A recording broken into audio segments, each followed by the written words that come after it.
Hello అండి, welcome back to my channel. ఈరోజు చేపల పులుసు ఎలా చేసుకోవాలో చూద్దామండి. సింపుల్గా వంట రాని వాళ్ళు కూడా ఇలా ట్రై చేయండి.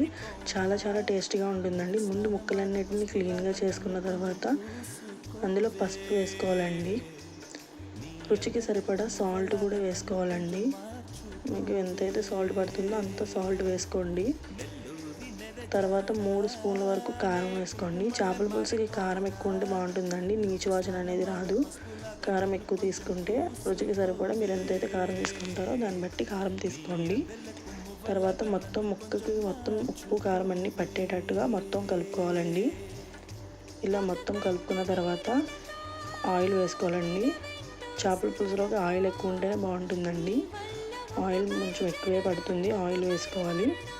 ఇలా ఆయిల్ వేసుకున్న తర్వాత ఒకసారి మళ్ళీ కలుపుకున్న తర్వాత మూత పెట్టి ఒక అరగంట సేపు పక్కన పెట్టుకోవాలండి.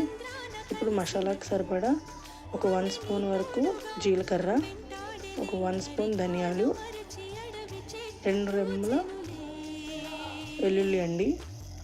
వెల్లుల్లి కొంచెం ఎక్కువగా తీసుకోండి. చిన్న అల్లం ముక్క అండి వేసుకొని మిక్సీ చేసుకొని పక్కన పెట్టుకోండి.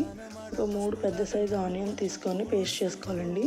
అలాగే 3 టమాటా కూడా తీసుకొని పేస్ట్ చేసుకొని పక్కన పెట్టుకోవాలండి. ఇప్పుడు అరగంట నానిన చేపల్లో ఈ ఉల్లిపాయ అండ్ మసాలా ఆడపెట్టుకున్నాం కదండి, అది కొంచెం మసాలా పక్కకు పెట్టుకోండి. ఒక 2 స్పూన్ల మసాలా పక్కన పెట్టుకోండి.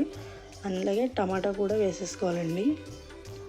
ఇలా వేసేసుకున్న తర్వాత ఒక 5-6 పచ్చిమిర్చి కూడా వేసుకొని చీల్చుకొని వేసుకోవాలండి.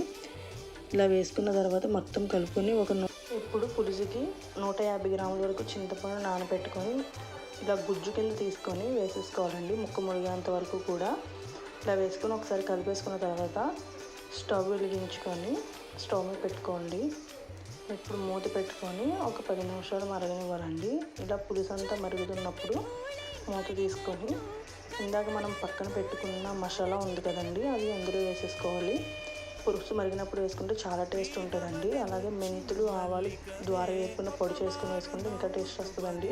మెయిన్ అదే టేస్ట్ కాబట్టి ఫస్ట్ అది మీరు తీసుకొని ఉంచుకోండి. నా దగ్గర ఉంది కాబట్టి వేసేసాను. మెంతులు, ఆవాలు ఖచ్చితంగా పొడి చేసుకొని వేసుకోండి వేపుకొని. అలాగే కొంచెం కరివేపాకు వేసుకొని ఒకసారి కలుపుకున్న తర్వాత మళ్ళీ మూత పెట్టి సిమ్లో పెట్టుకొని ఒక 10-15 నిమిషాల వరకు సిమ్లో ఉంచండి. ఇలా పులుసు అంతా దగ్గరికి అయిన తర్వాత కొంచెం కొత్తిమీర వేసుకొని స్టవ్ ఆఫ్ చేసుకుంటే అంతేనండి, మన చేపల పులుసు రెడీ అయిపోతుంది.